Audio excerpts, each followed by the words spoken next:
Hello friends, we are back with another Kaldhiem Draft, and yeah, set's been out for like a week now, and I've had a chance to play a lot more, so well, my ratings and expectancies of the card are a lot more in tune. Anyways, jump right in. Again, every card in this set has too many lines of text, so I'm not going to go over everything. We'll just go over the best cards in the pack.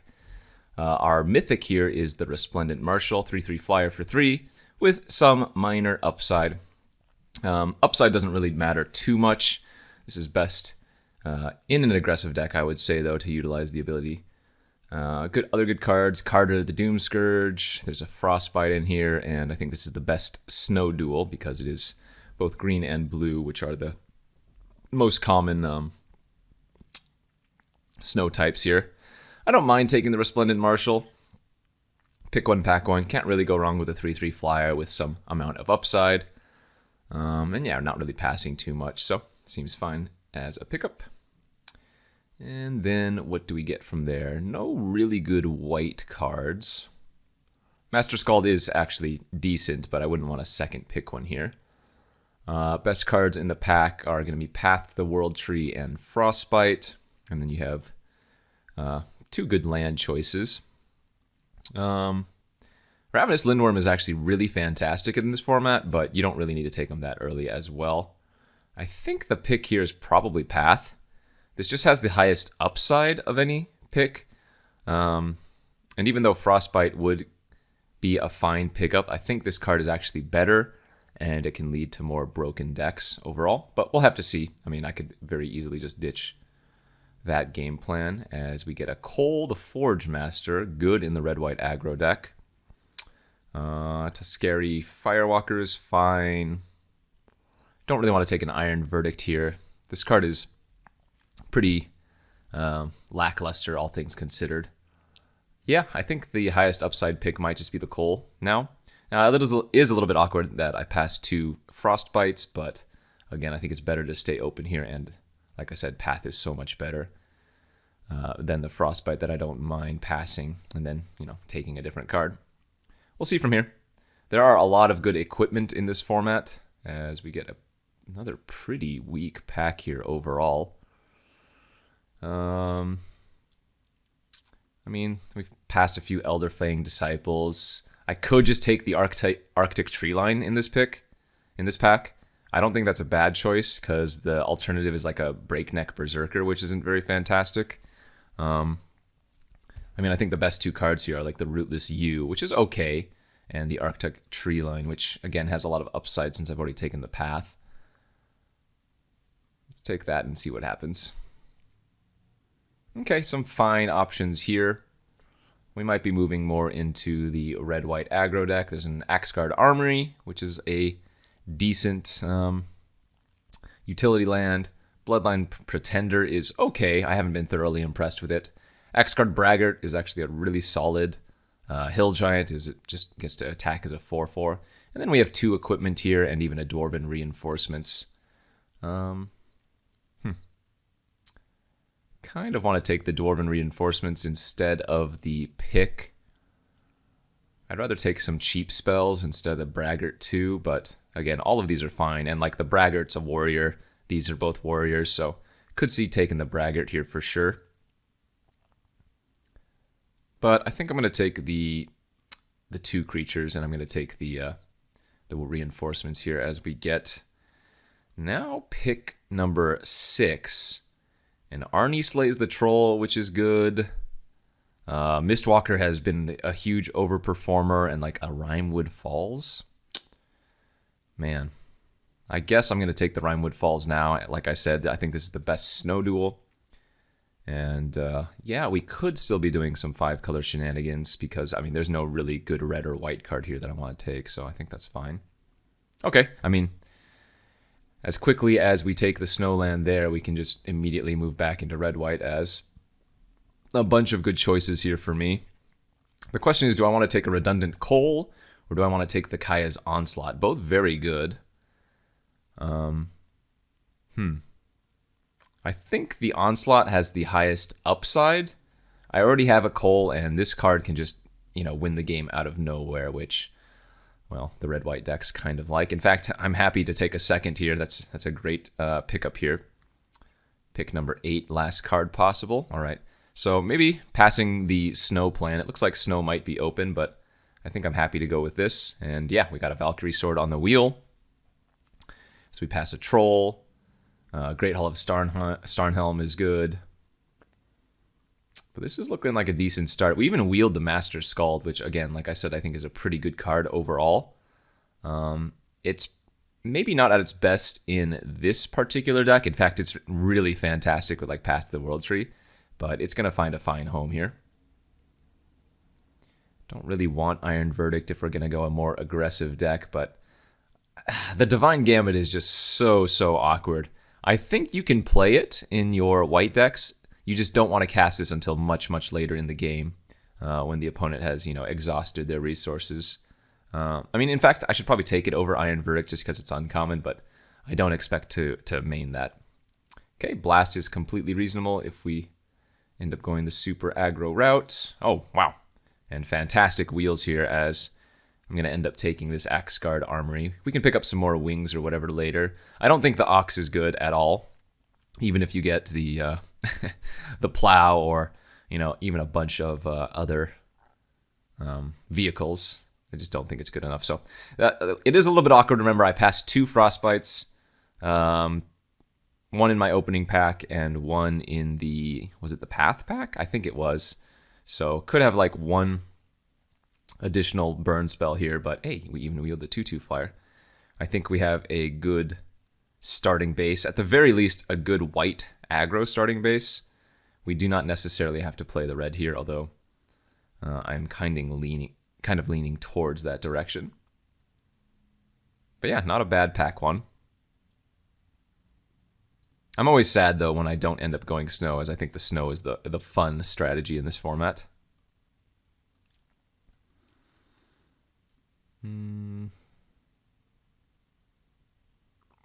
I guess this is not particularly great right now. It doesn't matter. I mean, this is pack 1. We'll see what we get.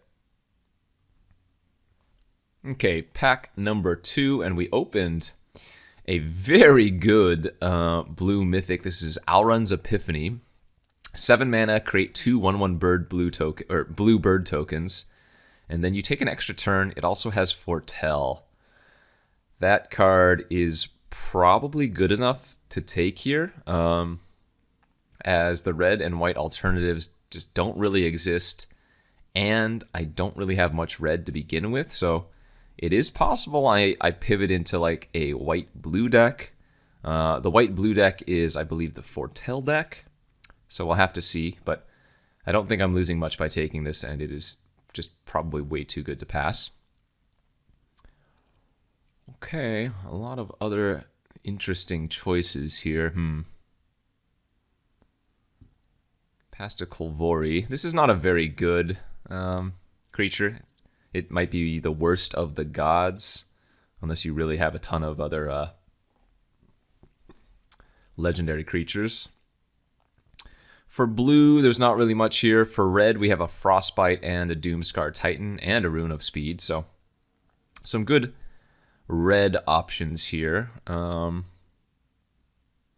I'm still kind of tempted to do the Path to the World Tree nonsense, but I passed too much good 5-color nonsense in the first pack that I think we're just taking a red card here. It's too bad. Do I like the Doomscar Titan or do I like the Frostbite more? I think the Titan is less replaceable. We'll see. Okay, there goes a Spirit of the Elder Guard. This Icebreaker Kraken is just so bad. It is specifically snowlands. If it was snow permanents, I think it would be playable. But because you have to, or rather, it's reduced by the number of snowlands that you have, I just don't think it's good enough. Anyways, we can take a Braggart here. I could take the Spirit of the Elder Guard and just full meme it at this point. I mean, God, is it too late? I feel like it's too late. But Spirit of the Elder Guard is just so much better here than like taking the Braggart. That I'm gonna go with the messiness. I'm gonna take this. Okay, and now we have a Saros Packmate and another Frostbite here. Oh man, this is I'll say this. I'm not drafting very well. I am doing some very, very messy things here, but, I mean, this could pay off. And in fact, it kind of has, as I get a Maya, the Bredegard Protector now. I mean, is it possible I'm moving into green-white now? Holy smokes. What am I doing? The nice thing about this format is that it's so easy to go super multicolor. As, wow. I think this is the third Frostbite this pack. Crazy. There's a Bound in Gold here. There's a Sculptor of Winter. Some dual lands. Like, maybe this is the route we go. Maybe we do go some nonsense like this. This is double red? No, single red after Foretell. Okay. Could take the Glacial Floodplain here. Could take the Sculptor of Winter. This is not super easy to splash. Could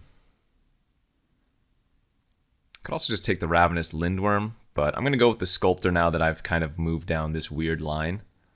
And see if I can reward myself. In fact, I'm going to take the Replicating Ring here over the Glittering Frost, I think. Alpine Meadow, also a fine choice, but I'm going for the nonsense now. And yeah, here we go. Okay, Arctic Tree Line. Oh, you know what? That Iron Verdict? Oh, I didn't take it. I took the Divine Gambit. I was going to say that Iron Verdict that I took earlier might actually prove super useful, but hey, we're getting the fixing, so this could work for sure. What doesn't really fit the deck now? I guess the Kaya's Onslaughts might be awkward. Do as I say, not as I do. I think that's going to be the true lesson of whatever this deck ends up being.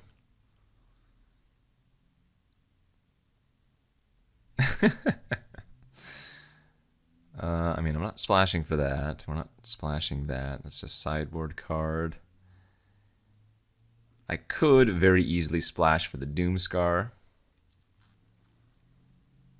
Okay, nothing really here for me. I'm wondering if I just want to take this 2-drop that can kind of stop the early game nonsense from the opponent.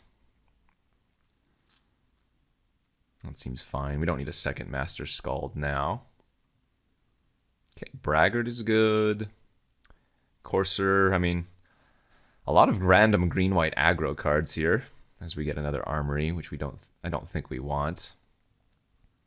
Yeah, even Snakeskin Veil is okay now, especially to protect something like the Maya. Did I stumble upon a playable deck? Maybe.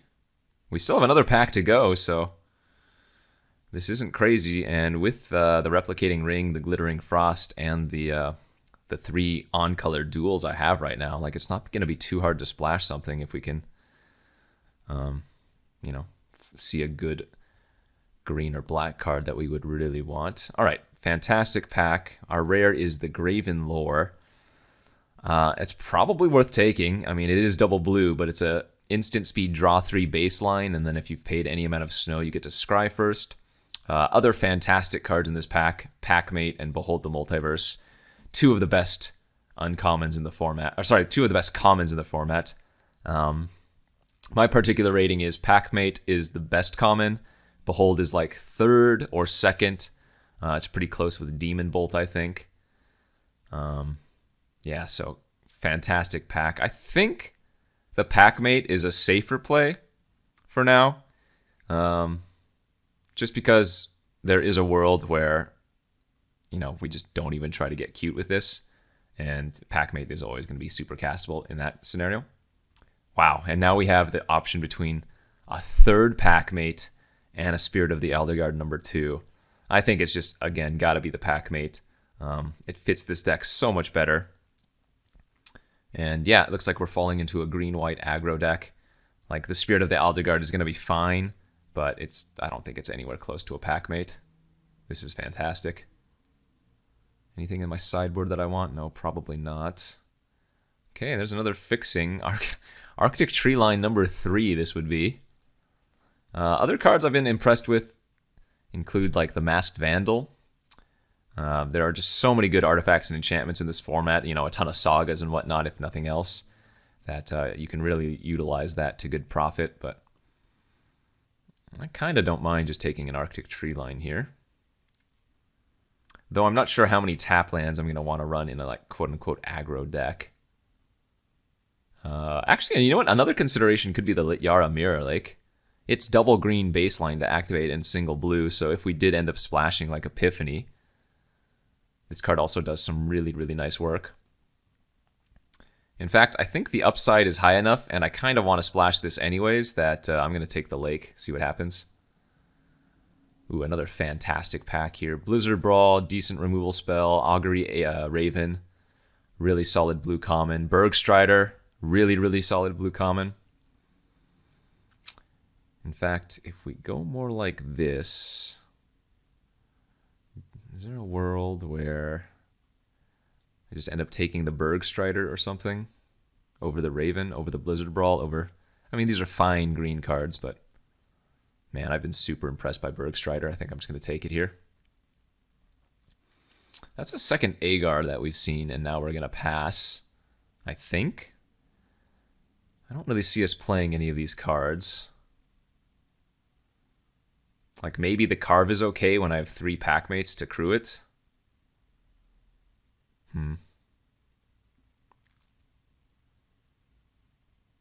Pretty weak pack, though, overall. I guess that's fine. Alright, what do we have here? Frost Augur. I don't think I'm going to splash that. Snowfield Sinkhole.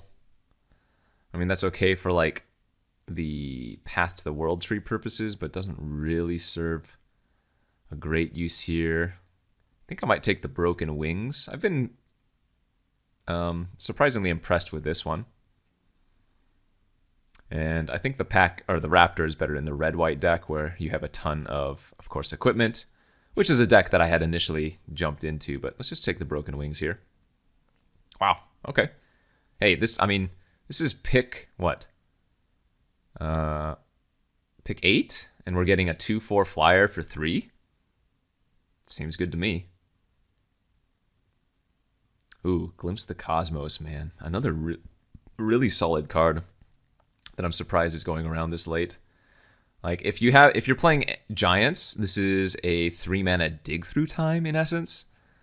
And when you put it like that, it is fantastic. Now, we have the choice between like another Lityara, but then the question becomes how many of those am I running? Or like Starnhelm. I think we'll take the land though. This seems fine.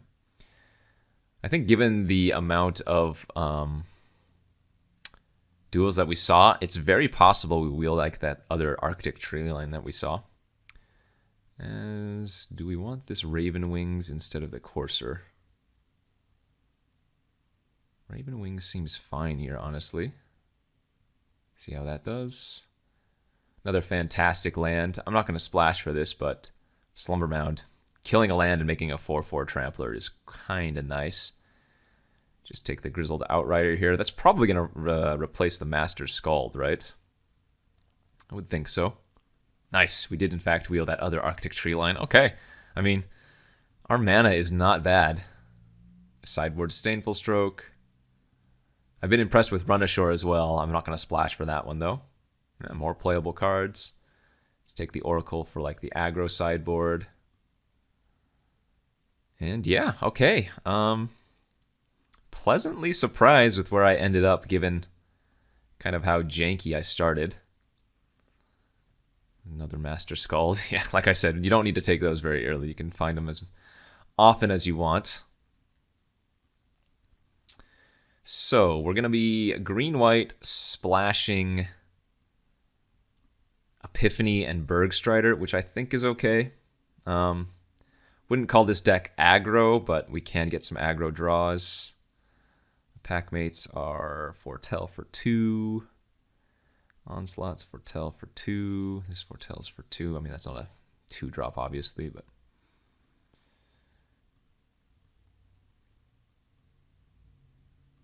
How does this look? So, we can actually activate Path to the World Tree, right? Because we're going to be running Bant colors, so green, white, blue, and then we have access to Replicating Ring and Glittering Frost, which can give us the last 2 colors. Is it a little bit of a stretch? Yeah, but I think the path, even as just fixing, is fine. Like a weird Sylvan Scrying, in a sense. I guess I have to run one basic island for it, though. Oh, that's pretty awkward, isn't it?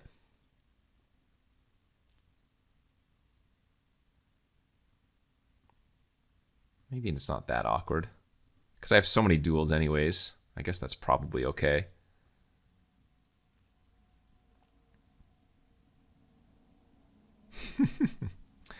This is a very strange deck. Man, that's the thing about this format. I always want to splash for something. When in all reality, just building like a solid 2-color deck can often, overrun opponents that are trying to do what I'm trying to do. But anyways, if I run four forests, that actually gives us 8 green land sources. 5 plains gives me 8 white. And then 1 island, that's plenty. I actually get 1 more land. So let's go a little bit heavier on the green, just because the green also gives me fixing. So, surprisingly, good mana. Or maybe unsurprisingly, because I have so many duels. But let's give this a shot. It looks fun. Triple Packmate can win a couple games on its own. So, let's submit, go to round 1 of this Kaldhiem Draft. Okay, here we are for the round 1 of this Kaldhiem Draft with our Bant Stuff deck. Okay, you know what? I'm going to keep. I don't have any of my 3 Packmates, which would be ideal. And I have none of my fixers, land duels. But we have perfect mana otherwise. Like, we have 1 of each of the main colors and then the ring. So, this is kind of nice. And most decks aren't very fast anyways. I guess it's probably better to run out the wings since we're not going to be doing the Epiphany anytime soon. Opponent also maybe on a green-white deck. This land is fantastic in the green-white deck, by the way. Love that card. Hey, there's our Packmate friend.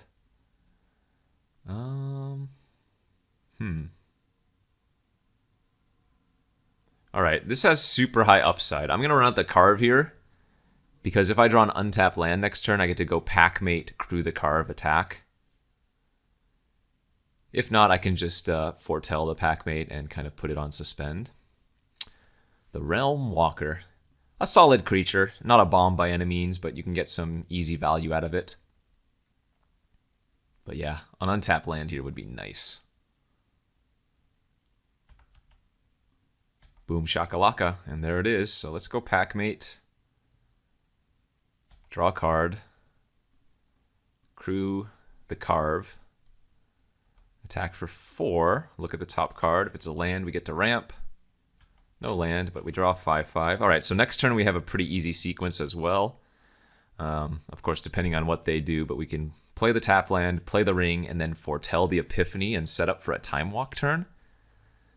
That seems kind of nuts.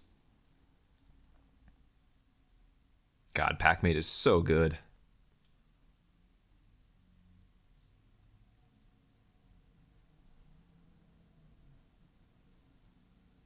This is actually my first time playing with the Carve. I've seen some mixed reviews with it. The nice thing about it is 4/4s are so relevant in this format as opposed to 3/3s. Like, there are just so many creatures that have like 4 toughness and whatnot. That a 4/4 is often just the biggest thing on the board. All right. Opponent with Icehide Troll into Valor of the Worthy on it. We don't care about that. Let's go ahead and Crew the Carve with our Packmate. Attack for 4. Did hit a land, value. And yeah, I mean, this, we're probably going to prompt a scoop here in the next turn or two. Because Time Walk with 2 1/1 flyers, and I have Raven Wings to equip up another flyer is just kind of disgusting.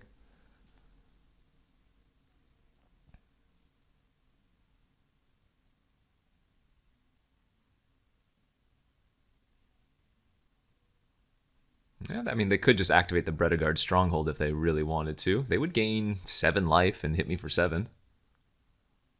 That wouldn't be bad. It would also make their troll a 4/5, which is good here on this board. Yeah, it looks like that's what they're going to do. Okay. So we'll take 7. They'll gain 7. It's a good turn for them. I mean, puts them back up to 19, so of course it's pretty good. Oh yeah, we can start charging our ring. As we drew a land for the turn, that's fine. Is this sorcery speed only? It is. Okay. I mean, I could wait. It's probably better to wait, right? Crew the Carve here. Equip it up with wings. Attack for 5 in the air. Get a trigger. Ooh, we're drawing Kaya's Onslaught. Does that kill them next turn, actually? If they go to 14, yeah, then we just win. All right, so we will take a Time Walk turn here. Cast the Epiphany. Make 2 birds. We have 12 with the Raiders Carve and then 2 more with the birds, so that's 14. Same play. Crew the Carve with the Packmate. Equip it with the wings. And then we're going to double strike it up for a clean, calm, cool Exaxes.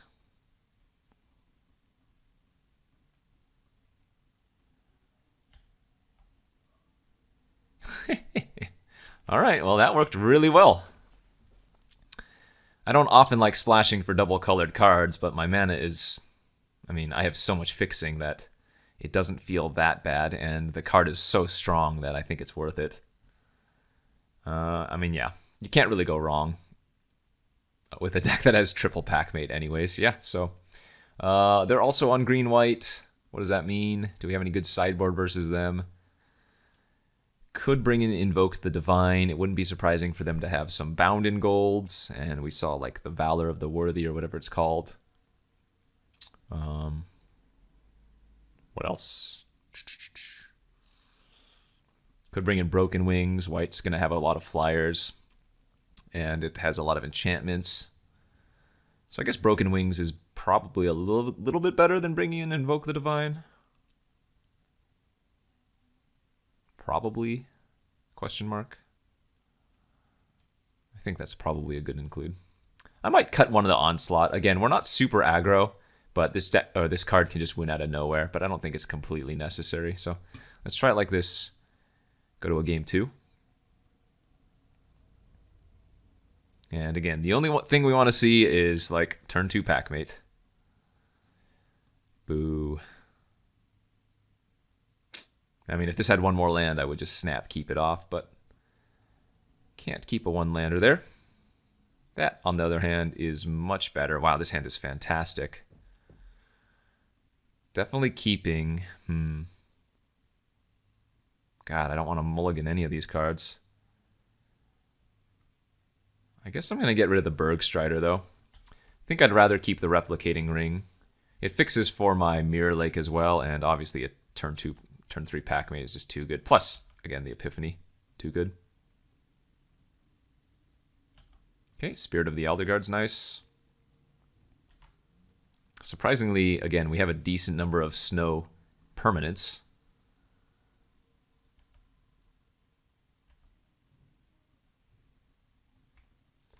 So we want to make sure we play the Forest at least on turn 1 or 2. This way we can play the Packmate next turn, draw a card, and then play one of our tap lands if that's what we draw.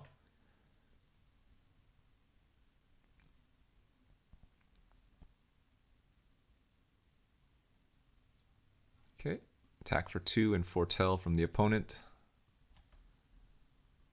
Oh, well, there's one of our tap lands. 3/3 draw card. Pretty darn good. Probably just slamming the Spirit of the Elderguard next turn.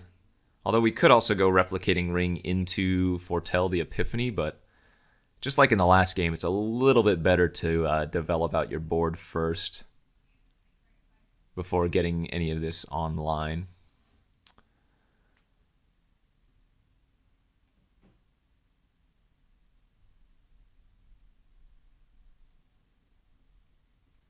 I'll block if you attack. No, okay.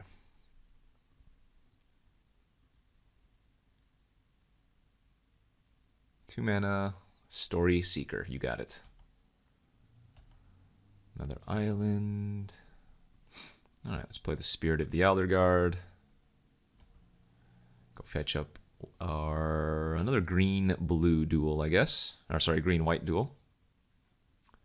All right, we don't need an extra blue. Yeah, green-white. Pass the turn. Next turn, play the tree line, play the ring, foretell the epiphany. And that's actually going to pump up our spirit by 2 power, because we'll play 2 more snow permanents. Ooh, okay. That's a little bit strong indeed. Huh.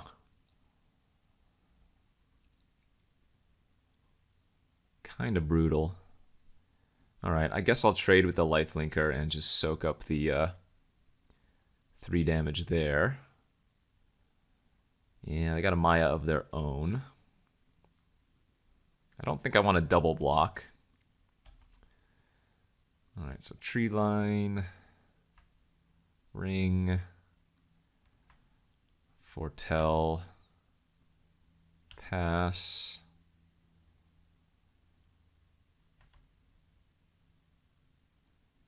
Yeah, with no removal, this one's going to be a hard card to beat.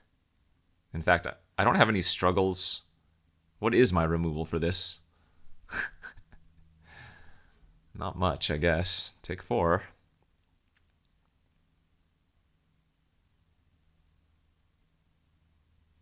I suppose maybe next turn I should copy the spirit instead of casting Alrund, because I have nothing going on.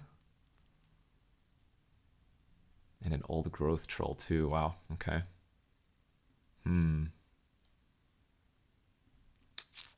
How do we beat that? Is it with a Righteous Valkyrie?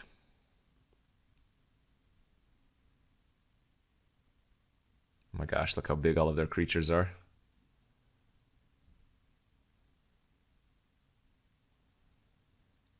Yeah, I guess I just need to find something, so let's go ahead and take an extra turn.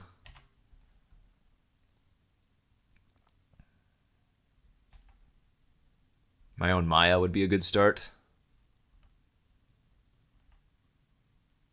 Doomscar. All right. Another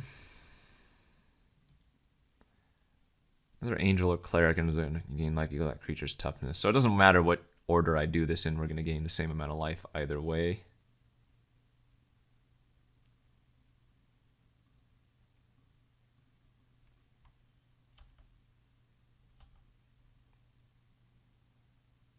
Let's see. 1, 2, 3, 4, 5. So I want to play 1 land, even though we have a Maya in the deck. Now next turn I'll be able to activate Lityara and potentially hold up Broken Wings, depending on what they do.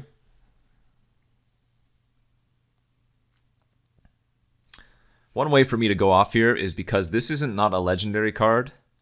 Copying the Valkyrie is going to immediately gain me 4 life, and then anytime I play a Cleric after that, I'm going to gain 2 times the life, depending on the toughness of the card.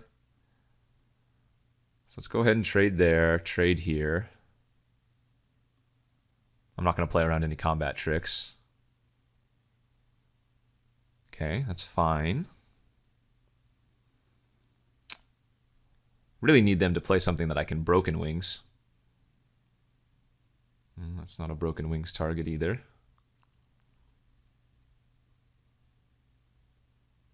Aha! A Broken Wings target. Not the one we want, but a target nonetheless. Okay, another Packmate's not bad. So I guess let's copy the Righteous Valkyrie. Oh, that's right, we're going to gain 5 life because it enters with a 1/1 counter. Haha, even better. Foretell this. Pass again. The biggest issue is the old growth troll because it has trample. I can't really effectively chump it, but we have some life to work with now.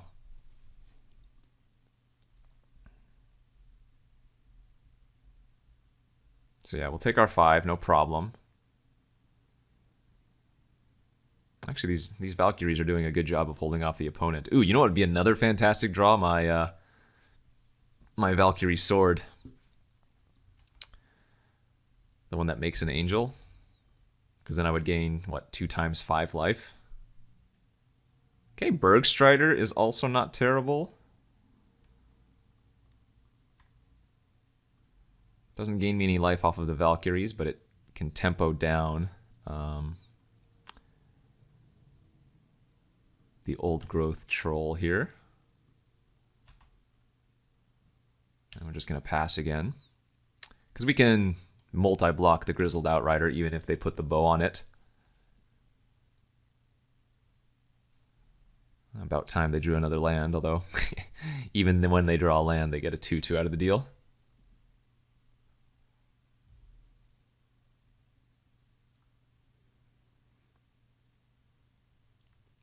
I mean, they should probably equip the bow here and attack, right? Oh, I guess they're not going to.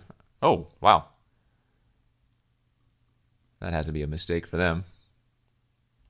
Because if they had moved the bow over, they would get to eat both of these, but now they only get to kill a 4/4 for a 6/6. Easy trade for me.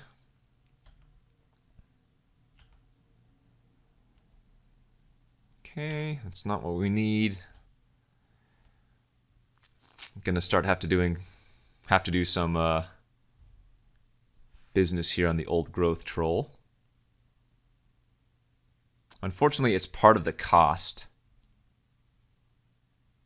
And so I don't have a chance to Broken Wings the land they enchant. Even if they try to do in response, you know? Oh, okay. Well, I didn't do the math, but apparently they did.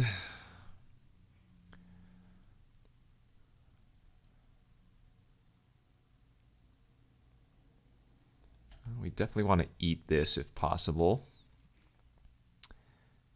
I think we need to keep both of our flyers alive, right? So this can bounce off that. I think I can go to 1 here.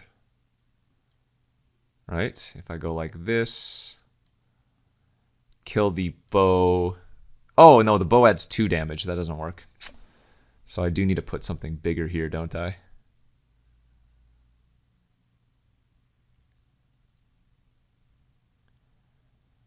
Yeah, I need to put something bigger there. So, let's see.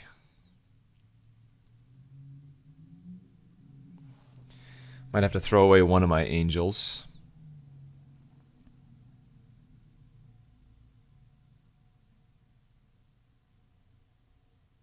And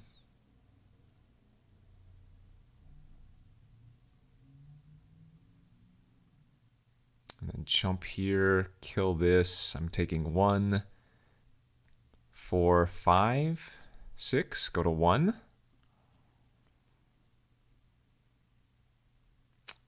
So I guess in this scenario, maybe I trade off these creatures instead. Because these tokens will die. This will die. I take 1, 2, 3, 4, 5. What am I left with if I do this? I'm just left with this. And I'm at 1 life. And they have a 4/4 trample, a 1/1, and a 2/1. So is it better to swap the packmate? Yeah, it's probably better to keep my packmate alive, I guess.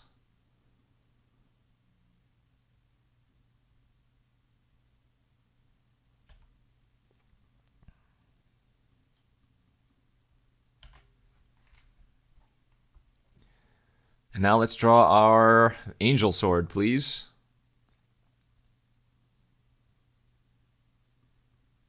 Angel sword, gain 5, and get a 6/5 blocker would be nice.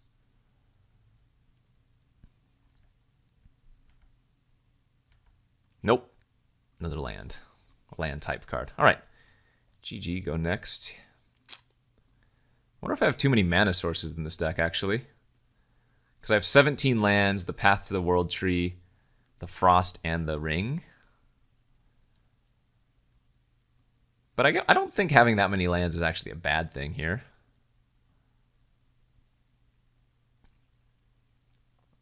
Like, we need lands for the Maya. The Packmates draw a bunch of cards, so it's kind of okay to get through those. Epiphany wants a lot of manas.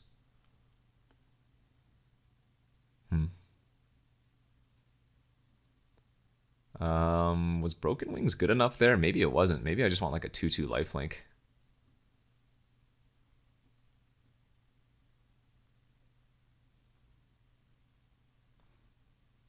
Ooh, could also sideboard Stroke instead. Actually, let's do that. Let's bring in Stroke.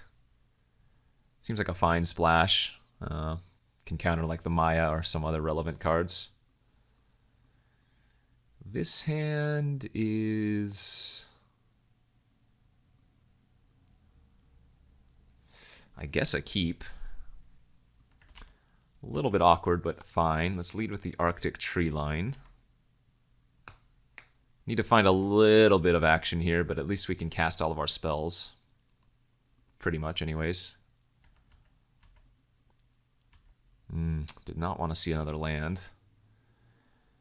The awkward thing is I can't go carve into Spirit Bear and attack because this is only going to have 2 power unless I draw another snow land.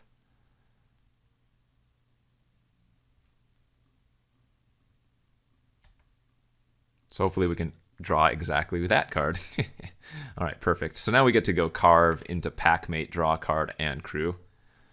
Similar to game 1 here.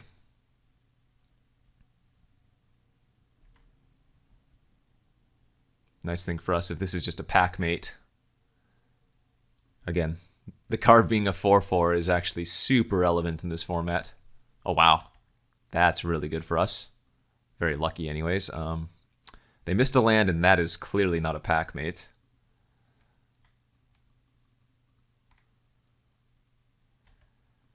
I'd be a little bit surprised if it was the 5 damage to a tapped creature, but, I mean, I'm not going to not attack, and we still get a trigger.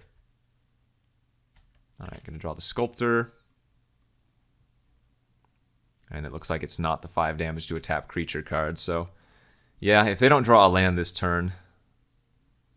they are probably going to lose. Revitalize is certainly not... wow, if they were missing a land drop, they should have cast that main phase, for sure. To try to hit a land on their turn.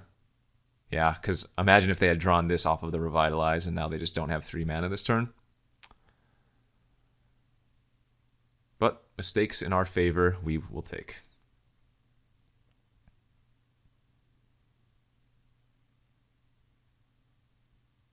And now we can actually make that play. We can Spirit of the Elder Guard, get a snow land, play it, crew the Elder Guard, or sorry, crew the carve with the Elder Guard.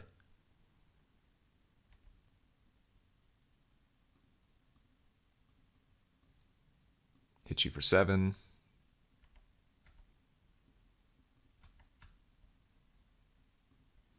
Ramp a land, easy peasy.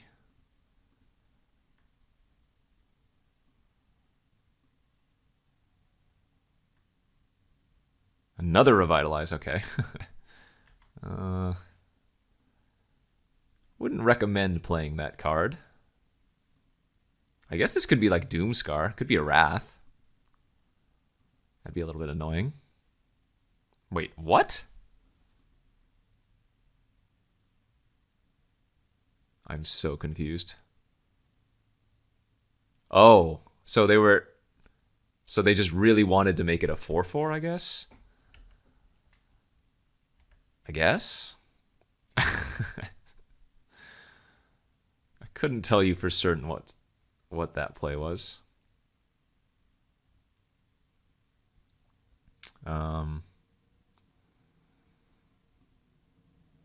If we play out the Sculptor of Winter, that makes the Spirit of 4 power. So we can attack with both of these.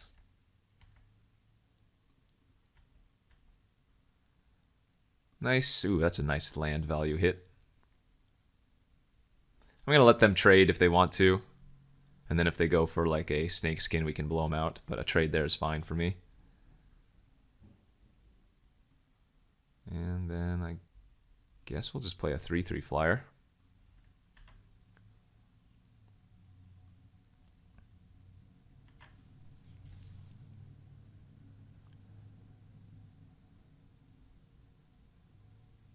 I don't really need the land, or the life rather. Although, with the double lit Yara, it would not be hard to turn this on. I mean, like, maybe it was worth it to play this. It's 1 less damage, but the upside of getting to 27 life is all of my creatures having +2/+2, or even more, right? If I copy the Valkyrie, and we have multiple of them, I guess maybe I should have went for the YOLO fun play. Though there's a very good chance that the opponent is just dead next turn.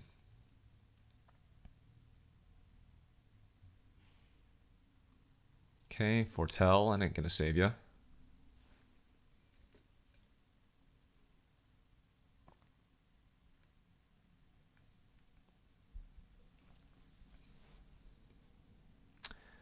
Elven Bow, make it 2/3 reach. So I feel like I'm probably going to be 1 damage short of lethal here. Although maybe not. I suppose there's a good chance that they chump with the cleric and then block here, and we can deal exactly 11. Yep. All right. Fantastic. All right, that was a good match 1 for us. And the blue splash seemed completely worth it. I guess the blue splash, when I think about it, is not just these 2 cards, right? The blue splash is also 2 clones, right? So, seems good. Let's go to round 2. Okay, we are for the first game of round number 2, and Snapkeeper. Snapkeeper. Any hand with a pack mate, easy peasy. Every day. Best common in the set. People will tell you, behold the multiverse. Or even Demon Bolt might be the best, but nope. I'm calling the Packmate best card. It has just been so impressive every single time. Tap land? Oh. But yeah, this is pretty nice curve out here for us. Turn 3 Packmate into turn 4 Packmate. Can you go wrong? No, you cannot. Yep, gonna offer the trade here. This could still be like a Demon Bolt or something. Okay. All right, yeah. Play another Packmate. And now we're just looking for like our Epiphany card. I'm gonna block. This might just be a trade, but if they want to use a trick to keep their dude alive, then they probably don't get to do anything else with it, right? And yeah, they exile the 4-drop, so that's not going to be hitting the battlefield. It's just going to be gone. And they play a 1/3, no value. That is an interesting choice. So this could be a Mammoth Growth. I guess we'll find out. Nope, not a Mammoth Growth. Let's play the Spirit. Let's go get one of our green-white duels. One of our 3 green-white duels. And start making the bear a little bit more powerful. The Glittering Frost is actually going to make the bear even more powerful, remember? Because the Glittering Frost itself is a snow enchantment, or snow permanent. And then the land it enchants is also going to be a snow permanent. Wow, fantastic hit. Okay, let's play out the Maya. Let's play out the Rimewood Falls, make a token. And let's go ahead and attack with both creatures. Don't mind trading Packmate for Packmate, even if they double block. And they don't have any good blocks here.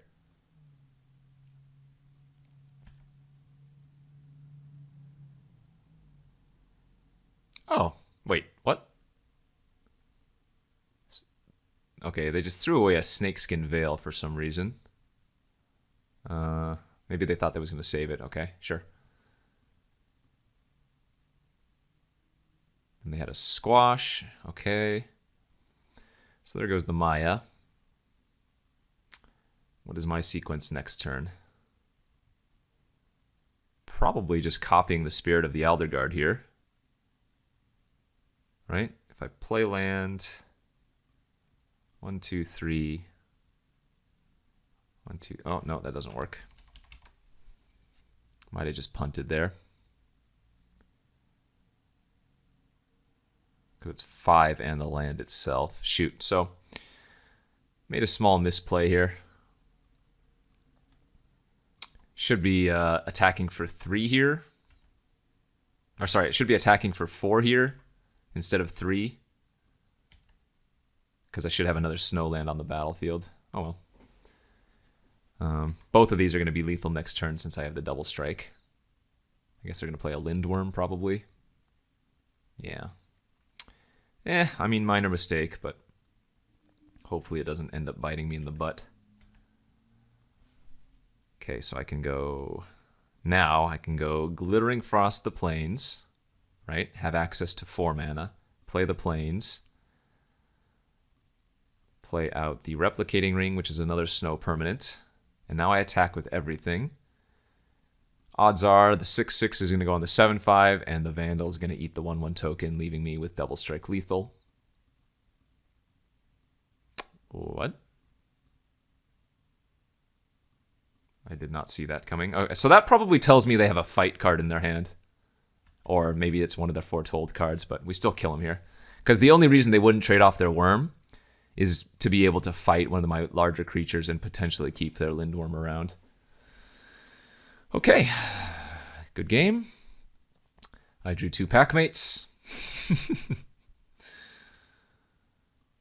Yeah, I'm liking this. And I remember in round 1 I was talking about maybe I'm running too many mana sources in the deck, but again, I kind of overlooked the fact, and I mentioned this a little bit earlier, that I have 2 clone lands, so even if I fled out a little bit, this gives me some really good mitigation. Red-green, they're probably going to have a lot of fatties. I kind of like bringing in the Disdainful here. And maybe taking out like the Doomscar Oracle. This just doesn't seem relevant enough. Or maybe even the Braggart. Yeah, the Braggart's probably kind of bad too. I don't have that many ways to push it through unless I draw my wings. And by the time I cast it, they're probably going to have something larger anyway, so let's just bring in the Splash Stroke. Go to game 2. Okay, here's game 2 of the second round. I'm on the draw. It's a pretty weak hand, but I think it's a keep. You don't really tend to mulligan these type of hands. But obviously it's not like S tier. All we need to do is just draw one of our 3 packmates. How hard can that be? Darn. Yeah, so we're going to lead with the Arctic Tree line. If I'd played an untapped land, I'd be able to suspend, or whatever, foretell the Kaya's Onslaught. But that's not good enough right now. We'd rather just kind of curve out with creatures. I'm going to go ahead and play the Marshal here on turn 3. And just try to beat down with a 3/3 flyer for now. As the opponent played the Realm Walker on Warrior. Okay. Looks like they're currently missing red. Now, we do have them on having a Struggle for Skemspar in the deck. Hopefully they don't have it here. Okay, a Berserker. And they're saying, hey, look at me, I have a Snakeskin in hand. Okay, so we'll just take the hit. Oh, speaking of. Interesting.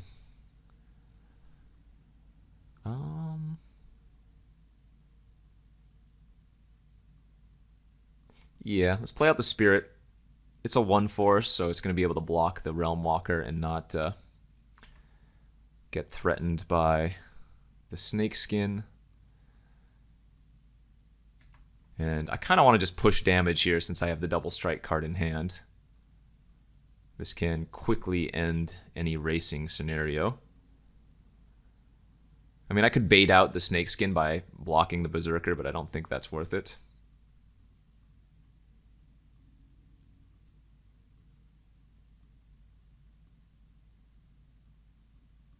So let's just block the 2/3, not get snake skinned. Now this turn we're going to go Rimewood Falls, play the 2/2 flyer, attack for 3. And now I can put the spirit on one of their 3/2s, and when they go for the snake skin, I can snake skin back. Oh, that's pretty aggressive. Okay. All right. So let's block. We're gonna take 6. They're gonna snake skin their 3/2. I'm gonna snake skin back.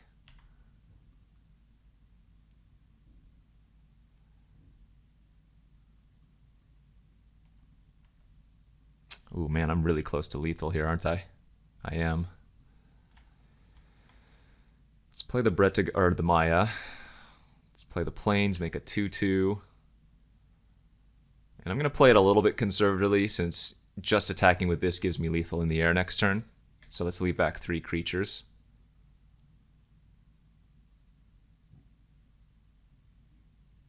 Okay, there's the Lindy. That's fine, though. Play a land. Make a 2/2. Attack for 4 in the air. And then play out a 6/6. The only way I'm going to lose this game is if they have the wings, the Raven Wings card. But I don't think I leave back my flyer to play around that. I guess they could have a run amok plus something else, but yeah.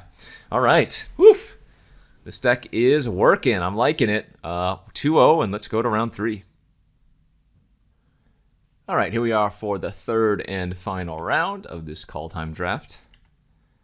No, a 1-lander. What, are you not Steam grinded? Recording vids, bro. All right, we're going to have to mulligan this on the play, obviously. Ugh, is this a keeper? I guess I have to. It's a very slow hand. We're going to pitch the sword here.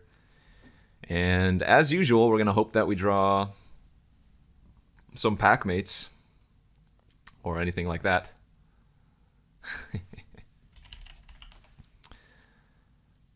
All right, keep that, pitch the sword. Go, draw some pack mates.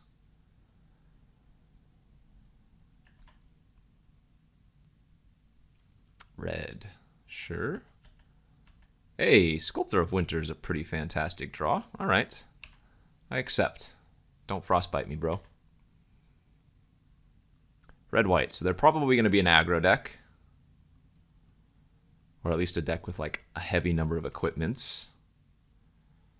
As we draw a carve, that's actually really good too, because assuming they just play a random creature next turn, we get to Bergstrider off of the Rimewood Falls and attack. And if we even ramp up a little bit, like if we hit 1 land or so, we're going to be so close to just casting this Epiphany. Very possible we just beat them down too quickly with the ramp. Come on, just some random creature. Good enough. And a Valor of the Worthy. Sure, that's fine. All right. Ooh, damn. Another fantastic hit here with the Sculptor. So I can make 4 mana. Yeah, we're just going to have to Berg this turn. But we are real close to just overwhelming them and tempoing them out.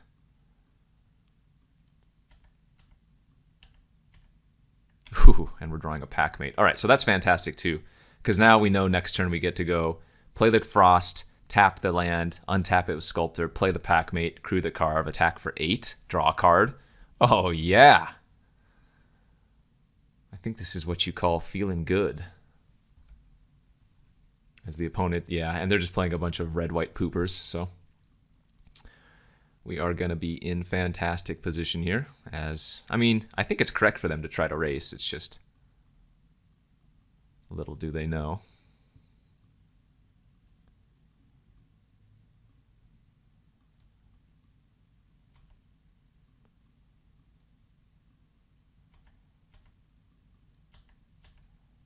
And we're drawing a Maya. Okay. All right. So I'm not worried about the mass pump effect because that costs 5 mana or 4 off of Foretell. So if they're just spending their turn, you know, trying to race me, it's not going to work out. And now we just get to slam the Epiphany and GG. Sure. So let's go like this. Attack.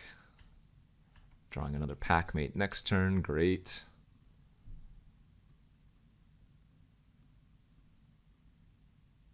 Sure, we'll take these. They're going to get a bunch of tokens, but I don't really care.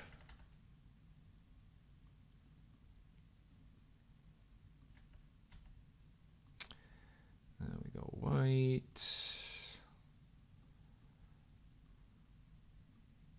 5, 6, 7. Epiphany. Let's take another turn. 2, 4. Could attack with all. I guess let's find out what we draw off of this Packmate first. Okay. And then we're just going to attack with all of these. Untap the planes and then play out the Righteous Valkyrie.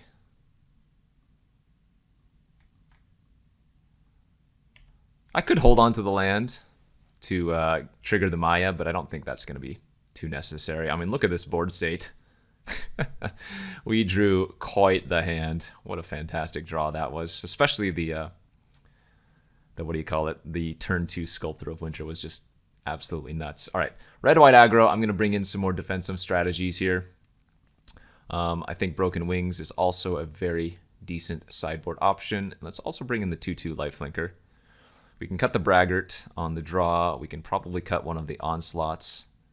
And I might even be able to cut the Wings. Although the Wings is a decent way to try to go over the top of them once they get a bunch of their tokens out. But I guess my creatures are just going to be bigger. Yeah, let's take out the Wings as well. So cut some aggressive cards, bring in some more defensive cards for sure.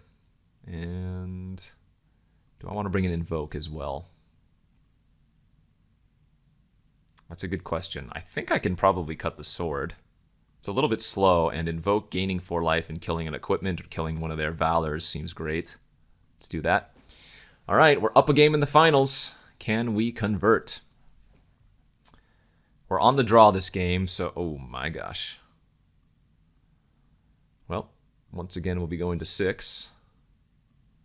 Goodbye, double Packmate.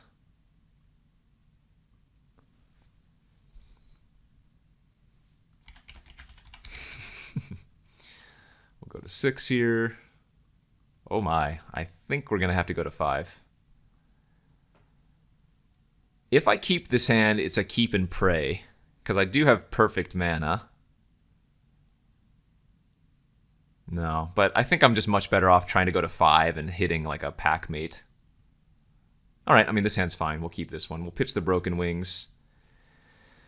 And I guess we'll pitch the Frost here. So at least we have something to do. Turn 2, turn 3.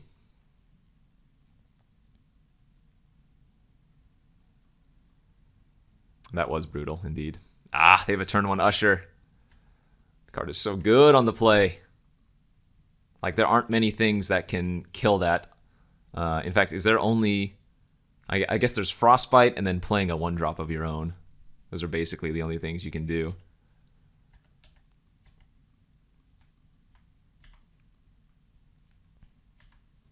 But sideboard Shieldmate can prove really useful here, I think.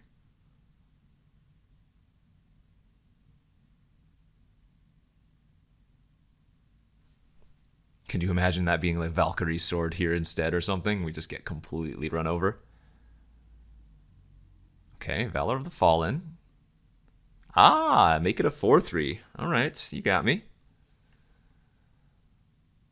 Do I want to trade with that? I guess I probably do, because then I can trade with the cleric afterwards anyways.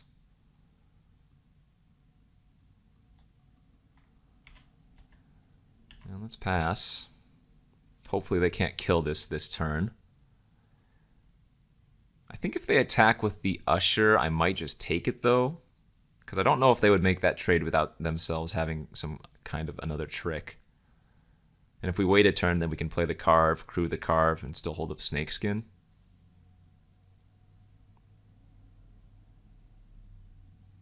I wonder if I should be bringing in any more sideboard cards. I don't really have anything else.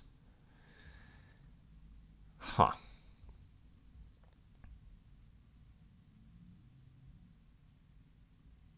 Okay, I'm just going to block like this. If they want to use a run amok here, that's okay. I'd rather keep the 3-2 for now.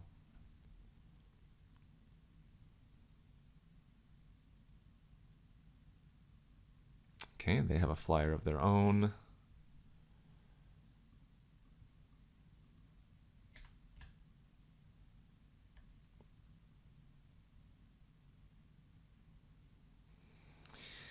This ain't looking good for me, I'll tell you that much.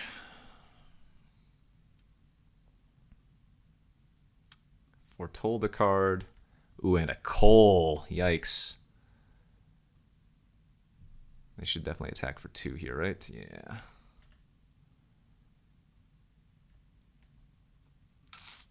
Well, that ain't gonna cut it. I feel less bad, though. I'm on a mulligan to 5 this game. And it looks like their draw was pretty fantastic.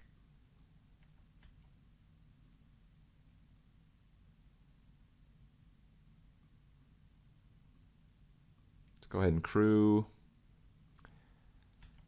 Try to block here and trade. They might just make a 1/1 token.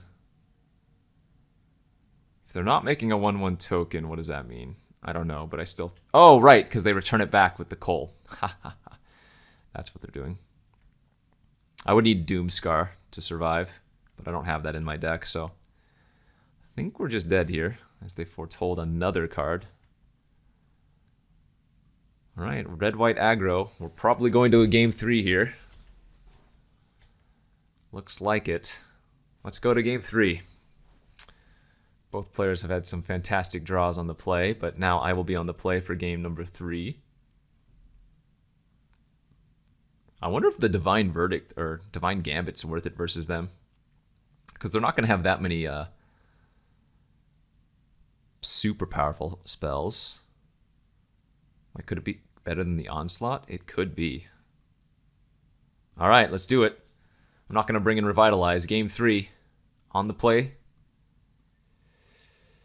Ah, no green. It's close to a keep, but we can do better with 6, getting like a pack mate or something on 2. This is fine. I can keep this one. I'm actually going to pitch the Grizzled Outrider here as it's a little bit slow. But we know Broken Wings is going to be good versus them. They just have too much, well, auras. We didn't see much equipment.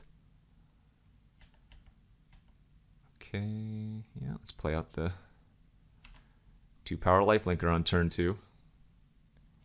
And if I can draw one more land, Spirit into Maya is going to be kind of nice. I'm definitely attacking into that.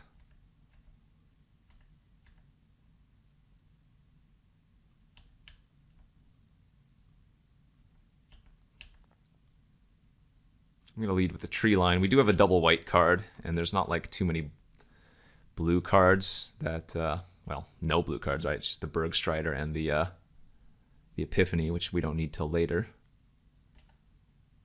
Sure. Hopefully they put that on the flyer and not the coal. That's good for us. It's a good Broken Wings target.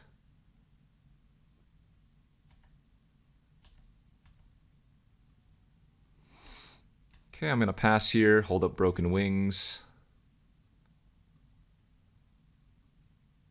Hopefully they go for Equip on the Raptor.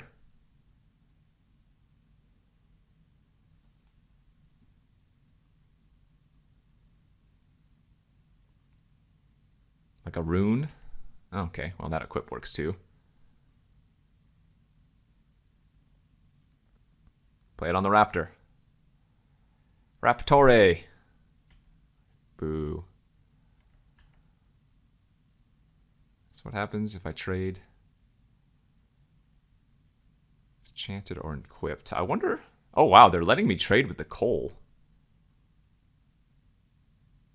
I wonder if I actually want to kill the pick and eat the 1/1. I think I do. They must have another coal in their hand or something.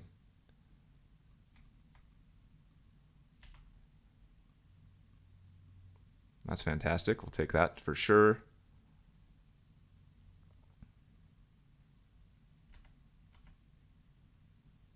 Yeah, let's play the Maya out. And now we can attack for 3 lifelink. Boom.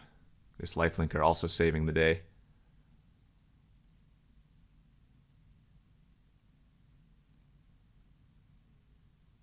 Okay, that's not a burn spell. If they can't kill the Maya, this is going to start taking over the game. I get to go Alderguard into... get the blue-green land, play the land, make a 2/2.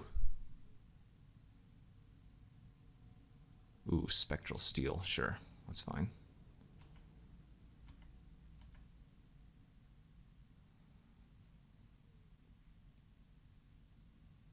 Yeah. It's not as mana efficient, but we need to get the blue source here. I'm glad they didn't play that on their flyer.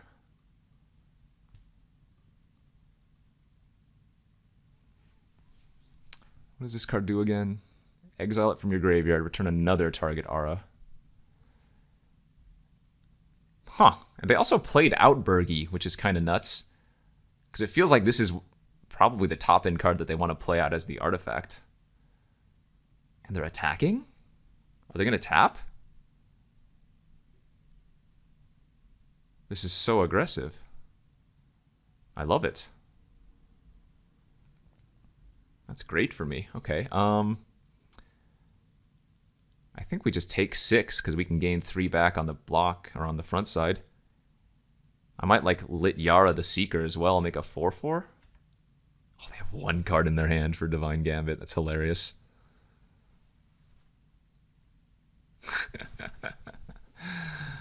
Okay. I think I wait a turn on that though. Just debating if I want to Lit Yara my Story Seeker here or the Alderguard. I think we do the Alderguard. For multiple reasons.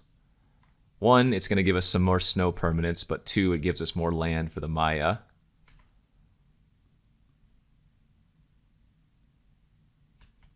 Like, look at that. 6/5 now and a 7/6. It's going to be so hard to race me. Yep, I'm great with that trade. They're at 9. Yeah, this is fantastic.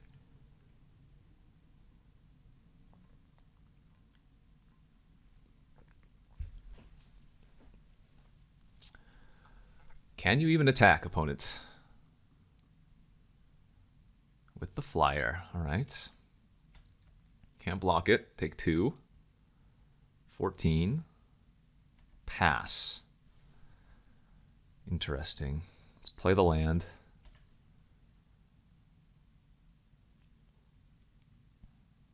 Let's play the Sculptor since it's snow permanent. Let's go to combat. I don't think I'm going to play out the Gambit here. I think we're attacking with these 4 for sure.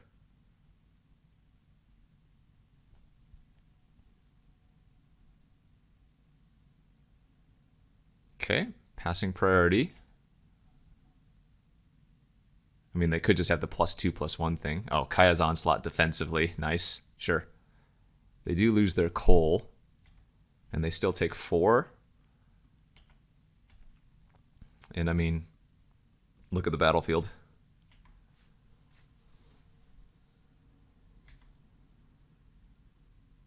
Don't think red-white can really come back from this, again, unless they're running a random Doomscar. All right, GG's. Thank you, thank you. Hey, man, that was a fantastic draft. I loved it. That's only my second Magic Online draft here. Oh no, do I not get to look at my deck? Previous deck. I guess I can look at it like this. Oh, that's not as sweet. I wanted to look at the other view. Anyways, hard to beat triple pack mate. I mean, that again, I think this is the best common in the format. Just foretell a 3/3 for 2 that draws a card is so amazing. I really like the Raiders carve in this deck. It actually proved its worth. I don't think I ever cast Path to the World Tree. And Maya was insane every time.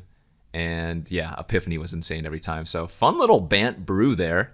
Oh yeah, and the Mirror Lakes. Like, that was a great blue splash. Loved it. Hopefully you guys are liking this look at Kaldheim. There will be plenty more on the Card Kingdom channel. Don't forget to check out all of my other content here on the Card Kingdom YouTube channel. And we'll see you guys next week. Thanks for watching.